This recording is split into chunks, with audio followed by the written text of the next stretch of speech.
सारा आकाश अध्याय 10। यहाँ क्यों बैठे हो? सुबह से कुछ काम नहीं है? कॉलेज नहीं जाना आज? प्रभा ने आकर बहुत मुलायम स्वर में पूछा। मैं स्वस्थ और उदास सा प्रेस से आने के बाद ऊपर छज्जे पर ही बैठ गया था। कोठड़ी की आड़ होने के कारण यहाँ छाया थी। गुमसुम, न किसी से बोला न कहा सुना। बैठा बैठा एक गिलहरी को कुटकुट करते देखता रहा। शायद मेरा चेहरा इतना थका और उतरा हुआ था कि प्रभा ने पास आकर मेरी कलाई छूकर देखा। बुखार तो नहीं है? मैं सुनी सुनी आंखों से प्रभा को देखता रहा, तब भी चुप रहा। उस दिन की बात ने मेरे भीतर जाने किस चीज़ को जड़ से हिला दिया था। अब मुझे अपने आसपास कुछ भी सच नहीं लगता था झूठ और छत का एक अंतहीन जाल है और उसमें मुझे कैद कर दिया गया है। एक फंदे को काटता हूँ तो दूसरा सामने आ जाता है।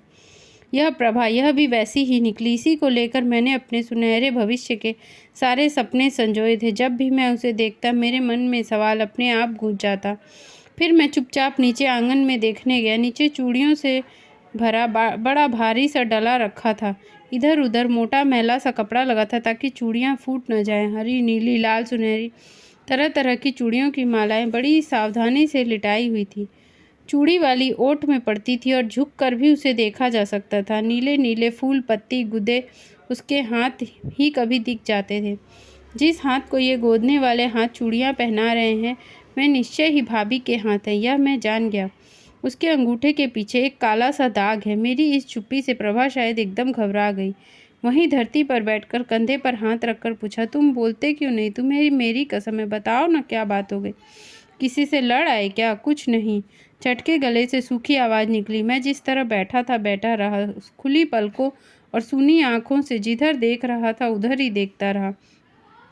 अचानक इतनी देर से दबा एक बड़ा सा प्रश्न उठता हुआ आकर फिर सामने खड़ा हो गया। अब क्या होगा? तो भी प्रभा जरा सी ओट में हो गई। अंतरी बेचैनी में मेरा हाथ हिलाकर भराए गले से प्रार्थना के स्वर में पूछा, अभी तक नाराज हो उस बात पर? उसकी अधखुली गुलाबी कमल कली सी आंखों में पिघली चांदी सा पानी तैरा। वह यूं ही अनुरोध और क्षमा याचना के स्वर में मुझे देखती रही। आवाज़ की आर्द्रता से चौंक कर बहुत ही धीरे से मैंने गर्दन घुमाकर उसे देखा। फिर उधर ही देखने लगा जिधर देख रहा था। घुटी आवाज़ में बताया, प्रभा मेरी नौकरी छूट गई। छूट गई? कैसे? चौंक कर प्रभा उछल सी पड़ी। शायद एक पल को उसकी आंख के आगे से सारे परिणाम कौंध गए। तभी नीचे से आती अम्मा की पुकार सुनी, बहू, अरे ओ बहू। फिर बड़े स्निग्ध स्वर में कहा, जरा नीचे तो आ बिटिया। जवाब में जरा सा झुक कर प्रभा ने जवाब दिया, आई अम्मा जी। मैंने बताया यूं ही। साला कहता था 15 दिन तो तुमने काम सीखा, इसलिए उन दिनों का कुछ नहीं। तनख्वाह के कागज पर 75 होगी, लेकिन देंगे 60। इसी बात पर मैं लड़ आया। मैंने बिना हिला डुले प्रभा को बता दिया, नाम पार्ट टाइम का और काम पूरा। फिर ये सब क्यों? ऐसा क्यों? बड़ा आया 75 लिखा कर 60 देने वाला। तुम दिवाकर से जाकर क्यों नहीं कहते? उसके पिताजी का तो वह दोस्त है ना। प्रभा के आगे वह बल पड़ गए। अच्छा, अंधेर है यह भी? अंधेर तो है ही। दर्दीली मुस्कुराहट होठों पर उभर आई। फिर गहरी सांस लेकर धीरे से कहा, अब उनसे क्या कहेंगे जाकर? देखो, कुछ न कुछ तो करना ही पड़ेगा। कल और आऊँगा आखिरी बार।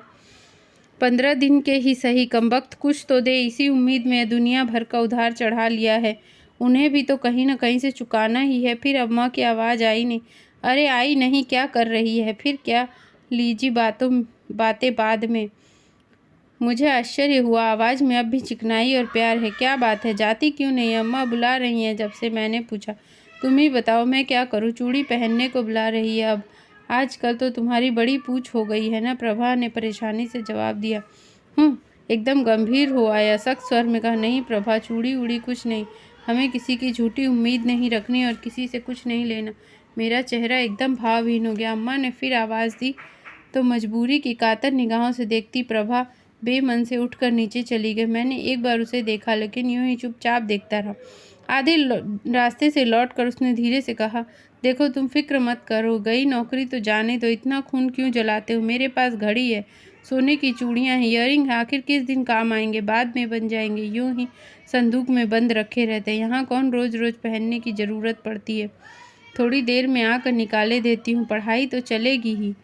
और उसी तरह उल्टे कदमों वह लौट गई। कोई और समय होता तो शायद मैं उसकी इस बात से कृतार्थ हो जाता। मेरी आंखें डबडबा आती, लेकिन अब सुन लिया और बिना सोचे यूं ही बैठा रहा। नीचे से अम्मा की प्यार भरी झिड़की सुनाई दी, हमारा इतना भी अधिकार नहीं है तुम पे? पहना दो जी महारान मनहारिन, पहना दो। बोल कैसी पहनेगी, अपनी आप पसंद कर ले। यानी प्रभा नीचे पहुंच गई है। नहीं नहीं अम्मा जी, मेरा मन नहीं है। अम्मा जी ऊपर चलकर देख लो, मेरे पास संदूक में बहुत रखे हैं। यह प्रभा थी, और पहन लेगी तो क्या हो जाएगा, रखी तो सभी के पास है, हम लोगों का भी पेट तो चलेगा किसी तरह, चूड़ी वाली ने कहा। खनखनाहट से लगा कि चूड़ियों की मालाएं खोल खोल कर दिखाने लगी। एक आध टूटा फूटा वाक्य ऊपर आया, इसके साथ तो यह खूब खिलेगी, गोरी गोरी कलाई में तो यह खिलती है। पहन ले प्रभा, अब इतना नखरा छोड़, अम्मा जी की बात रखने की खातिर ही पहन ले। भाभी का स्वर आया। एकदम चुप्पी सी छा गई। मैं थोड़ी देर सांस रोके प्रतीक्षा करता रहा कि कोई आवाज़ सुनाई दे। मुझे विश्वास था कि वह नहीं पहनेगी। अब चूड़ियाँ पहनाने का ध्यान आया। अभी तक तो मानो कोई रहता ही नहीं था। जरा सा नीचे की ओर झाँक कर देखा, अम्मा और भाभियाँ चूड़ियाँ पहन चुकी हैं। बड़ी प्रसन्नता और उत्सुकता से प्रभा की ओर देख रही थी। प्रभा घुटनों पर बाहें रखे बैठी थी। उसने अपना हाथ चूड़ी वाले की ओर बढ़ाया, एक हाथ दूसरे पाँव के पंजे पर रखा था। उसमें ढेर सारी चूड़ियाँ पहनाई जा चुकी थी। दूसरे हाथ का पंजा दबा दबा कर मनहारिन चूड़ियाँ चढ़ा रही थी। नीचे कुछ साबुत, कुछ टूटी चूड़ियों के टुकड़े बिखरे थे। दर्द से प्रभा ने अपनी गर्दन दूसरी ओर मोड़ ली। आंखें बंद थी और होठों से बार बार सी सी की कराहट फूट पड़ती थी। दूसरा हाथ पाँव के पंजे पर रखा अंगूठे को कस कर भींच रहा था, सन्न से, जैसे कोई नुकीला तीर दिमाग की तहों को चीरता चला गया। मैंने मना किया था ना। फैले नथुनों से कुछ फुफकार निकली। मैं झटके से उठ खड़ा हुआ, दांत एक दूसरे के ऊपर घिसे और होठ भींच गए। दृढ़ता से कदम रखता हुआ नीचे उतर आया, सीधी चूड़ी वाली के सामने जा खड़ा हुआ। प्रभा चूड़ियाँ पहन चुकी थी। शीशे के धक धक करते रंगों से दोनों कलाइयाँ झलमला रही थी। उसने मुझे देखा और जैसे बिजली के करंट से उसका चेहरा सफ़ेद पड़ गया। जैसे तैसे आवाज़ ठेल कर खिसियानी सी हंसी रोकने की कोशिश करते उसने देखा कैसी लगती है, अम्मा और भाभी की पसंद है। उस वक्त वह शायद यह भी भूल गई और अम्मा और भाभी के सामने वह मुझसे नहीं बोलती। मैंने एक पल उसे अपनी निगाह की सारी कड़वाहट और तीखेपन से घूरा और झपट कर उसकी दोनों कलाइयाँ चूड़ियों के ऊपर से पकड़ ली। भय से प्रभा मानो घिघिया उठी। मुझे नहीं पता उस समय मेरे हाथों में कौन सा दुर्दांत दैत्य आ गया। तड़प कर मैंने उसकी दोनों कलाइयों को आपस में जोर से बजा दिया। मुट्ठियाँ भींचकर चूड़ियों के टुकड़े टुकड़े कर दिए। चट चट करते चूड़ियों के टुकड़े जमीन पर बिखर गए। मैं पागलों की तरह ऊपर मुँह करके गला फाड़कर ऊंची आवाज़ में अट्टहास कर उठा, मानो किसी भुनगे को मसल कर रख दिया हो। कुछ इस भाव से मैंने उसके हाथ छोड़ दिए। चूड़ियों के टुकड़े मेरी हथेली और उंगलियों में घुस गए थे। मेरा हाथ खून से तरबतर था। उसकी कलाइयों से खून की कई धारियाँ चूने लगी। यूँ टपकता खून देखकर मैं और भी जोर कर ठठा कर हंसा। फिर बिना इधर देखे खूब आराम और निश्चिंतता से हाथ हिलाता हुआ ऊपर लौटाया। चूड़ी वाली अम्मा, भाभी सब मुझे फटी फटी आंखों से देखे जा रहे थे। यह बिना मुड़े भी मैं जान गया। बड़ी देर बाबूजी प्रतीक्षा करते रहे, मैं ही अपनी तरफ से कुछ कहूँ। आखिर हार कर उन्होंने रात को पूछ लिया, क्यों रे समर, तूने तो शायद 10 तारीख से काम करना शुरू किया था। मैंने लापरवाही से जवाब दिया, बाबूजी मेरी नौकरी छूट भी गई। अरे तो वह कोई तुझसे मांग थोड़े ही रहे हैं जो तू नौकरी छूटने की बात बता रहा है, अम्मा ने बीच में कहा। उद्धत स्वर में मैंने जवाब दिया, साफ साफ तो नहीं मांग रहे, लेकिन मतलब क्या है वह मैं भी जानता हूँ। इस बार बाबूजी एकदम भड़क गए। हवा में हाथ पांव फेंक कर कहा, जानता है तो क्या फांसी पर चढ़ा देगा, बड़े जानते हैं ये। हमने तो सो एक बात पूछी, सो सीधा जवाब तो दिया नहीं, काटने दौड़े। आ बैल मुझे मार। फिर माथे पर हाथ मारकर बोले, बेटा हम तो तुम्हारी नस नस जानते हैं, हमारे सामने ही तो बढ़े हो, अब साफ साफ मांगने की धमकी देने लगे। हिम्मत तो देखो पूत की। अरे हमने पहली तनख्वाह लाकर अपने बाप को दी थी, सो अदब कायदा गया चूल्हे भाड़ में। साफ साफ मांगने की धमकी देने लगे। हरामी, तुझे पाला पोसा पढ़ाया लिखाया सब इसलिए कि तू हमारी यूँ इज्जत उतार कर रख दे, छाती पर चढ़ चढ़ कर आए। सीधी सीधी बात करो तो कटखाने पागल कुत्ते की तरह भौंके। मैंने दुखी और संयत स्वर में पूछा, बाबूजी मैंने आखिर आपसे कहा क्या जो आप इतने नाराज हो गए। अरे तू हमसे क्या कहेगा साहिबजादे, हम अंधे हैं ना, दिखता थोड़े ही है। अब तो पढ़ लिए, ब्याह हो गया, अब माँ बाप का क्या है, जाए जहन्नुम में, चूल्हे में पड़े भाड़ में निकले। तुम अपनी मस्ती मत छोड़ना। वे चीख चीख कर सुनाते रहे। मैंने तो मना किया था बाबूजी, मेरी शादी मत कीजिए। पहले तो आप ही लोगों ने ज़बरदस्ती। शोर सुनकर घर के और भी लोग जमा हो गए। डरे सहमे एक और झुंड बनाए सब देख रहे थे। शादी शादी शादी। बाबूजी को जब और कुछ करने की नहीं सूझी तो बेहद नफरत से उन्होंने दोहराई। ये उत्तेजना के कारण थरथरा रहे थे। ऐसा पता होता तू ऐसा निकलेगा, हम तो तुझे पैदा होते ही खोद कर गाड़ देते।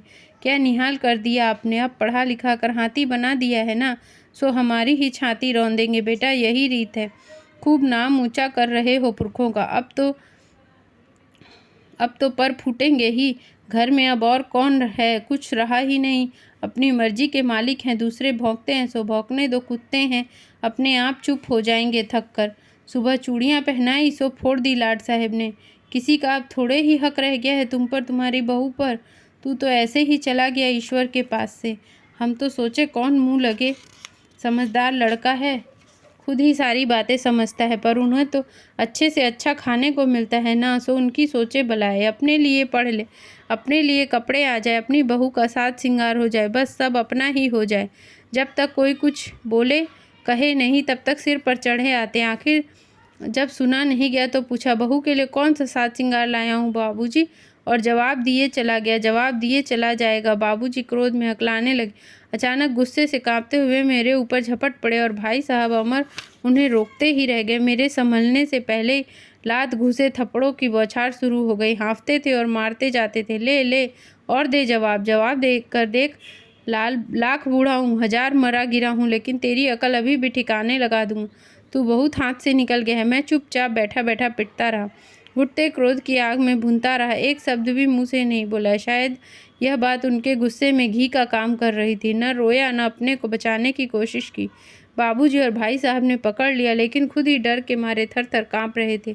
निकल जा मेरे घर से, निकल जा, हट जा मेरी दूर आंखों से, डूब मर कहीं कुएं तालाब में। कमबख्त कमीने, हम तो शुरू से ही तेरे रंग ढंग देख रहे हैं, अब पढ़ने लगे हैं। अब चुप रहिए बाबूजी, गुस्सा शांत कीजिए, भाई साहब समझा रहे थे। वे लोग उन्हें दोनों तरफ से पकड़कर अलग हटाए लिए जा रहे थे। क्रोध के आवेश में उनके मुंह से झाग जैसा थूक निकल रहा था। आंखें खूब चौड़ी चौड़ी फैल कर माथे पर चढ़ गई थी और मुंह से गालियों की अजस्त्र वर्षा हो रही थी। स्त्रियां आपस में रुलाई रोकती सी फुसफुसा रही थी। क्या हुआ, क्या बात हो गई? शायद दो एक पड़ोस से भी आ गई। उनकी धोतियों की पटलियों को पकड़े बच्चे भी आ गए। अब यह दृश्य देख कर रोने लगे थे। हाँ बाबूजी, अब चला ही जाऊंगा, मैंने झुका हुआ सिर धीरे से उठाकर भर्राई आवाज़ में कहा। सुनते ही उन लोगों को एक और झटक कर बाबूजी फिर मेरे ऊपर पलट पड़े। यह तो मैं जानता ही था, यह तो दिख ही रहा था। असल माँ बाप का है तो अभी निकल जा, अभी इसी वक्त। तू तो जब जाएगा तब जाएगा। ला, मैं तुझे अभी रास्ता दिखाई देता हूँ। निकालो जी, इसका सामान निकालो, विदा करो दोनों को। हमारे ये कोई नहीं लगते, हमारे लिए पैदा होकर मर गए। चलो उठो, जाओ जी, अपना सामान उठाओ, अपना ठिकाना देखो। हमने हाथ जोड़े। उन्होंने जोर से आपस में हथेलियां मार कर हाथ जोड़े, फिर मेरी बाँह पकड़कर बुरी तरह झंझोड़ते हुए बोले, जाइए हुजूर, चलिए, तशरीफ़ ले जाइए, हमारे यहाँ कोई जगह नहीं है। खबरदार जो फिर कभी इस घर में पाँव रखा, मुझसे बुरा कोई नहीं होगा। हमारी तरफ से कहीं मरो, बाहर सड़क पर हमारे बस का नहीं है सांडों को पालना। जब तक भाई साहब वगैरह ने उन्हें पकड़ लिया था और समझाते शांत कराते एक और ले चले गए। सारी स्त्रियां मेरे ऊपर थू थू करने लगी। अम्मा ने डांट कर 2 झापड़ दिए। तू चुप क्यों नहीं हो जाता समर? खबरदार जो जबान मुंह से निकाली, बाप को बराबर से जवाब दिए जा रहे बेशरम। इस बार बिना किसी की बात सुने मैंने खूब गरज कर कहा, बस अम्मा, साफ ही सुनना चाहता था, आज सुन लिया। मुझे खुद ही इस नरक में नहीं रहना, न रात को चैन न दिन को शांति। सब मतलब के माँ बाप हैं। कहीं रहूँगा कुएं में, भाड़ में कहीं जा पड़ूंगा। कल यहाँ से चला जाऊंगा। संभाल लेना अपना राजपाट। उस उद्वेग, शोर और गुस्से में भी मन के भीतर कहीं लगा, मैं घोर अनुचित बात कह रहा हूँ।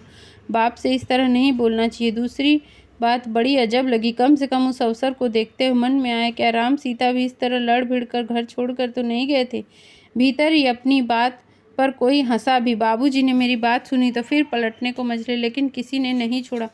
वे लोग बाहर बैठक में ले गए। उस क्षण मैंने मन ही मन कसम खाई, कुएं, भाड़, सड़क, फुटपाथ, कहीं भी पड़ा रहूँगा, यहाँ नहीं रहूँगा, यहाँ नहीं रहूँगा।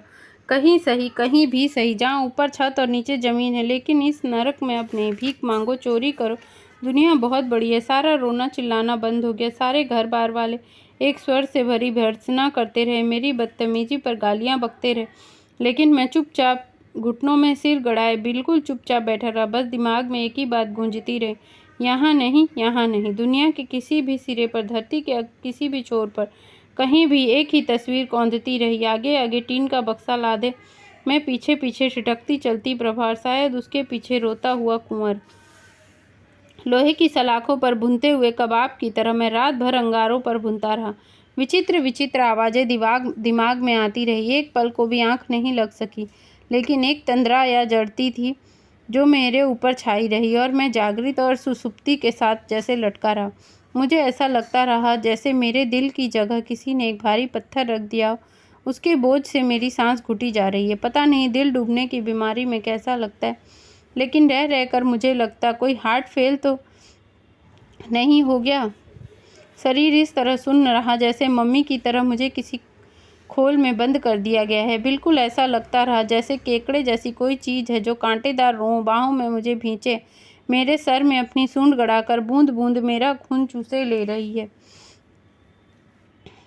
छटपटाता हूँ, रोता हूँ, लेकिन उसकी अंगारों जैसी आंखों के सम्मोहन में बंधा हुआ मुझे ला खाए चली जा रही है। साएं साएं भाएं भाएं करता अजब सन्नाटा दिमाग में कराता है। मैं अपने को इस तरह डूबते महसूस करता रहा जैसे पानी की सतह पर लिटाकर किसी ने मेरी छाती पर पाँव रोप दिया।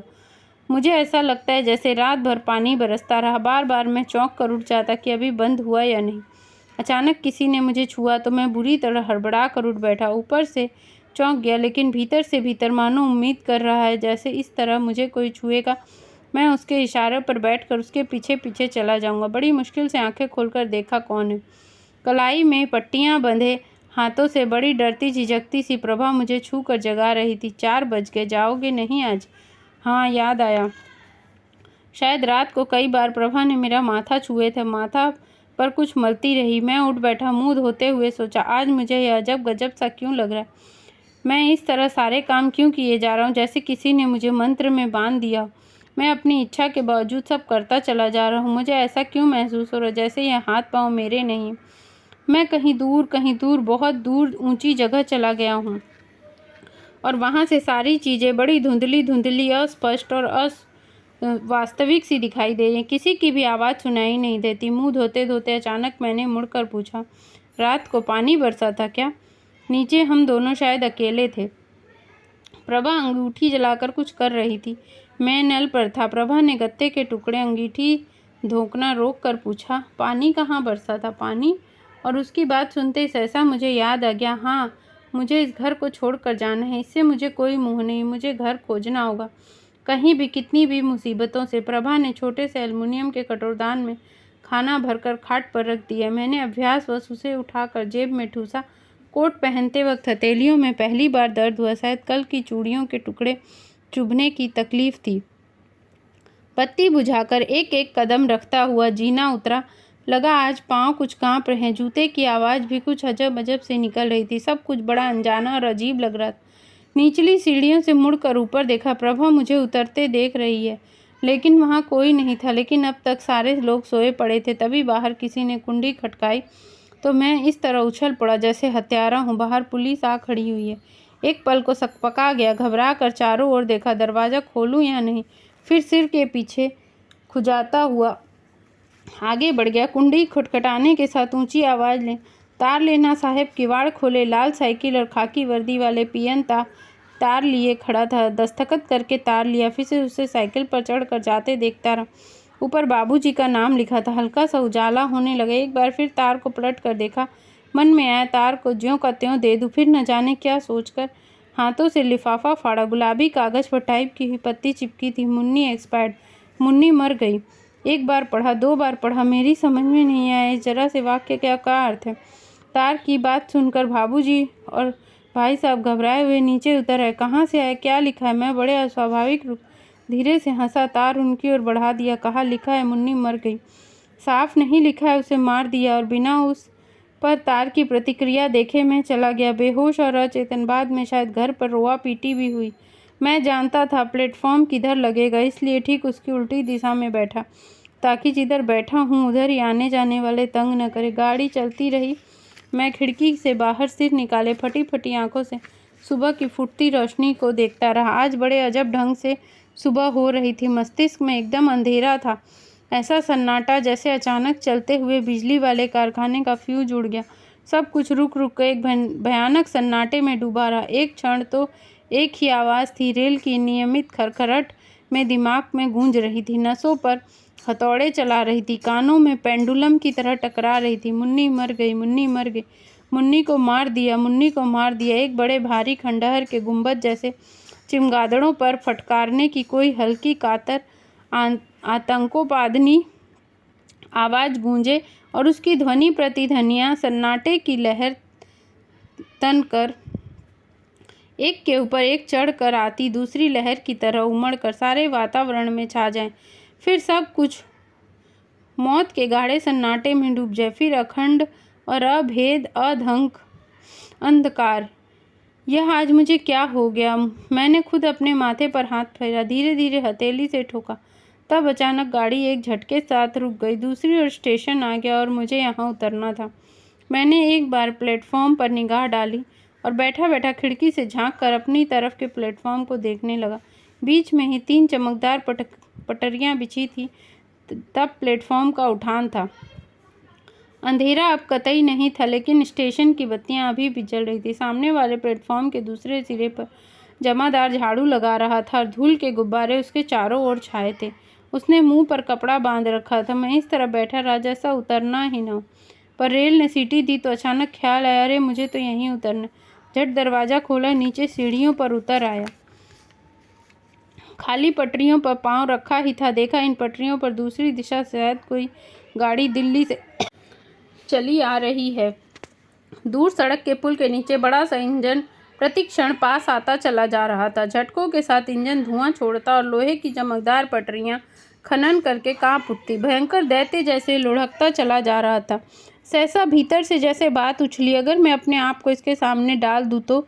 इस सवाल के साथ ही बंदूक पकड़े हुए दरोगा जी की तस्वीर कौंध गई। सामने घोड़ा था, जिंदगी भर की मुसीबतों से छुटकारा मिल जाएगा। और मुझे लगा जैसे एक अनजान बिजली के भारी झटके से मैं झपट कर इंजन के सामने जा पड़ा हूँ। पटरियों पर गिरने से पहले क्षण के अविभाज्य खंड में चेतना पर छाया सारा खोल मकड़ी के जाले जैसा धुंध अचानक फट गया और सामने टूटने पर मैं जाग उठा हूँ। यह मैंने क्या किया? लेकिन तब तक बर्फ सी पटरियों ने मुझे अपने से चिपका लिया है और बढ़ते इंजन का पंखा मुझे छूने लगा है। दांत भींच कर मैं जोर से पंखे को पकड़ लेता हूँ। प्रभा की निरी सूरत आंखों के सामने आ जाती है, लेकिन इंजन की गति के साथ मैं घिसट रहा हूँ। 1 पल 2 पल मेरे हाथों की ताकत चूक गई है, मेरी पकड़ छूट गई और मैं जोर लगाकर चीखना चाहता हूँ, प्रभा। और मेरे खुले मुंह पर दंदनाते इंजन के भारी भारी पहिए घूमते चले जा रहे। सारी तस्वीर ऐसी सजीव होकर सामने आ गई। मुझे लगा कहीं मैं यह सब कर ही न डालूं, लेकिन मैंने पाँव पटरी से हटा लिया। तब गाड़ी सामने आकर खड़ी हो गई। मेरे सामने 2 डिब्बों के जुड़ने की जगह खाली थी। मोटे मोटे तार और लोहे की भारी भारी हथेलियों से निकले डंडे डिब्बों की दूरियां बनाए रखने के लिए आपस में सट गए। यह लाला जी खिड़की से मुंह निकाले दातुन कर रहे थे। मैं दोनों गाड़ियों के बीच यूं ही खड़ा रहा जैसे 2 दीवारों के बीच घिर गया हूँ। मन में आया, मान लो अभी हैंडल पकड़ूं और इस डिब्बे में जा बैठूं, और अगले ही क्षण मैंने अपने को बम्बई से विदेश को जाने वाली पानी के जहाज में खलासी के कपड़े पहने हुए देखा। लेकिन शीघ्र ही ये तस्वीर कोपिन पहने, दाढ़ी बढ़ाए, कमंडल लिए साधु के रूप में बदल गई। मैंने देखा बाबा काली कमली वाले आश्रम में कंबल लपेटे पड़ा रहता हूँ और ऋषिकेश के एक भारी से पेड़ के नीचे मेरी एक कुटिया है। जाने कितना समय यूं ही बीत गया। तब विधवा वेश में एक औरत कई और बुढ़िया के साथ आकर मेरी कुटी के सामने खड़ी हो जाती है। नहीं, हर की पैड़ी पर में नहाते एक औरत को देखता, अरे यह तो प्रभा है। मैं प्रभा को पहचान लेता हूँ, लेकिन वह मेरी दाढ़ी और मोटी कंबल के कारण नहीं पहचान पाती। फिर देख लिया, लोग मेरे जूतों और लाठियों से पीट रहे। नहाती एक जवान औरत के पास मैं पहुंचा था और उसे प्रभा प्रभा के नाम से बुलाने लगा था। फिर एक साथ ही सारी तस्वीरें गड़बड़ होकर एक बड़ी तस्वीर में बदल जाती हैं। अखबार में मेरी तस्वीर छपी है, प्रिय बेटा समर, तुम्हारे माँ की तबीयत बहुत खराब है, एक बार तुम्हें देखना चाहती है। सामने वाली रेल की सीटी से चौंक कर मैं तंद्रा से जागा। सामने वाली ट्रेन का मेरा आगे वाला पहिया धीरे धीरे घूमा। अब 2 डिब्बों के बीच की खाली जगह में कूद पड़ूँ तो, या लपक कर हैंडल पकड़कर डिब्बे में चढ़ जाऊं तो? अब पीछे वाली ट्रेन भी खिसकने लगी है। दोनों गाड़ियां 2 विरोधी दिशाओं की तरफ सरक रही हैं। मुझे लगा जैसे मैं तेजी से चक्कर खाते चाक पर पड़ा हूँ। भीतर कोई दोहराए चला जा रहा है, कूद पड़, कूद जा, कूद पड़, चढ़ जा। घबरा कर मैंने ऊपर देखा, सारा आकाश डग डग करके घूमने लगा था।